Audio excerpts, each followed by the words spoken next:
વિરામ બાદ આપનું સ્વાગત છે। આગળ વાત કરીએ રાજકોટના રેસકોર્સ મેદાન ખાતે લોકમેળો યોજાવા જઈ રહ્યો છે ત્યારે જન્માષ્ટમીના લોકમેળાની તૈયારીઓને આખરી ઓપ આપવામાં આવી રહ્યો છે।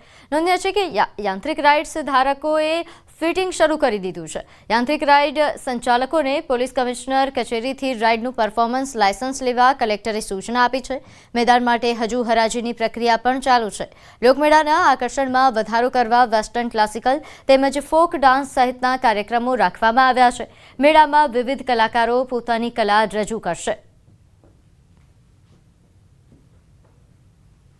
ઓનલી 24 સ્ટોલ આજની તારીખમાં બાકી છે। બાકી તમામ સ્ટોલ્સ જે છે અથવા તો હરાજીથી મળી ગઈ છે ને હરાજી પછી અમને અમુક ફોર્મ્સ રિસીવ થઈ ગયા છે જે લોકો અપસેટ પ્રાઇસ ઉપર લેવા ઈચ્છે છે। 34 જેવા કલ્ચરલ આઇટમ્સ જે હશે આ નામચીન કલાકારો દ્વારા પ્રસ્તુત કરવામાં આવશે। આમાં ડાન્સ છે, ડ્રામા છે, ફોક ડાન્સ છે, ક્લાસિકલ ડાન્સ છે, મ્યુઝિક છે, આ તમામ એક્ટિવિટીઝ છે। લગભગ 50થી વધુ આર્ટિસ્ટ જે છે આ 7-8 દિવસમાં પરફોર્મ કરશે।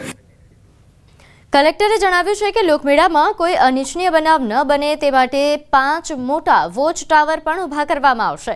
ફાયર આરોગ્ય વિભાગની ટીમ પણ તૈનાત રહેશે તો મેળામાં સિક્યોરિટીને ધ્યાને લઈને એઆઈનો ઉપયોગ કરવામાં આવશે। 14 તારીખથી શરૂ થનાર લોકમેળાનું નામ સાંજ સુધીમાં જાહેર કરવામાં આવશે।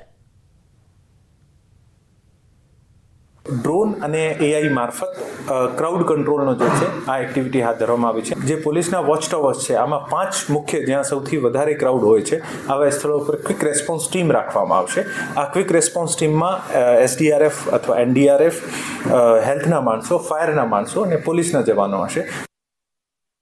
સુરતમાં રક્ષાબંધન પૂર્વે આરોગ્ય વિભાગે મીઠાઈ દુકાનો પર દરોડા પાડી સેમ્પલ મેળવ્યા હતા પરંતુ રિપોર્ટ તહેવાર બાદ આવશે। આથી સેમ્પલ લેવાયેલી મીઠાઈ તહેવાર દરમિયાન વેચાઈ જશે। રિપોર્ટ વિના મીઠાઈ વેચાતી હોવાના કારણે લોકોના આરોગ્ય સાથે ચેડા થવાની ભીતિ ઊભી થઈ છે। આરોગ્ય વિભાગે યોગ્ય સમયે પગલાં ન લેતા તેમની કામગીરી સામે સવાલો ઉઠી રહ્યા છે।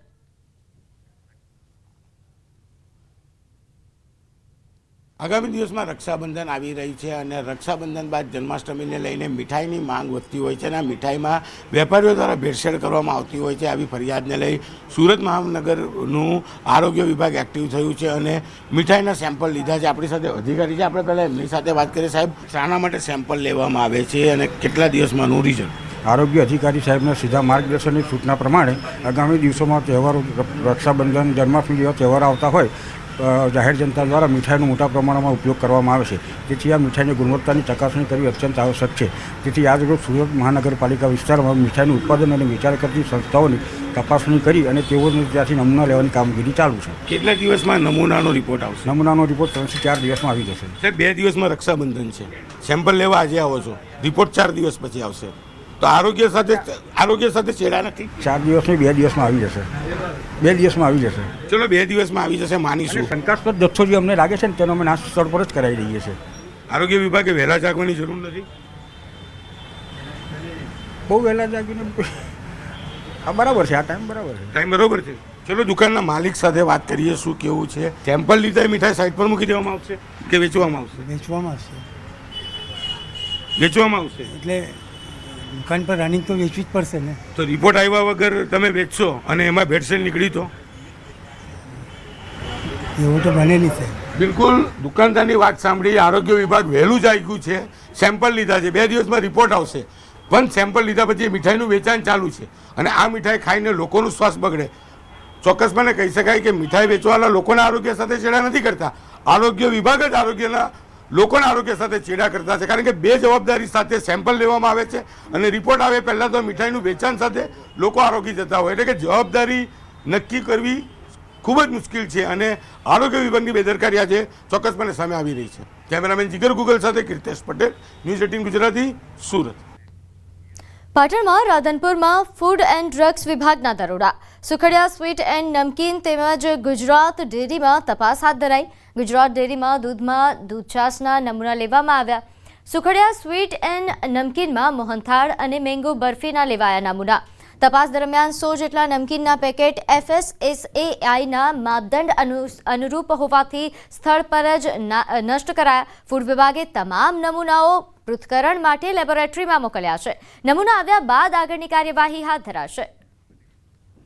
તો હાલ તહેવાર પહેલા ફૂડ એન્ડ ડ્રગ્સ વિભાગ જાગ્યું છે. આરોગ્ય વિભાગ દ્વારા હાલ તપાસ કરવામાં આવી રહી છે.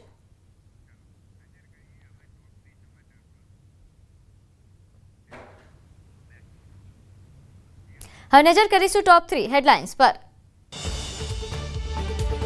ભરૂચના આમોદમાં ખુલ્લી ગટરમાં પડ્યો રાહદારી. અમદાવાદમાં ટિપર વાહન ચાલકે સર્જ્યો અકસ્માત, એકનું મોત. સુરતમાં સરથાણાના પીએસઆઈ 40,000ની લાંચ લેતા ઝડપાયા.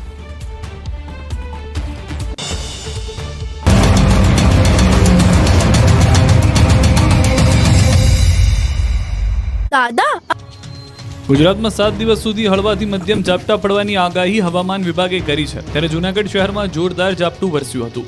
સવારથી વરસાદી માહોલ જામ્યો હતો. બપોર થતા વરસાદ પડ્યો હતો. વિવિધ વિસ્તારમાં ધીમી ધારે વરસાદ વરસ્યો હતો, જેથી વાતાવરણમાં ઠંડક પ્રસરી અને રોડ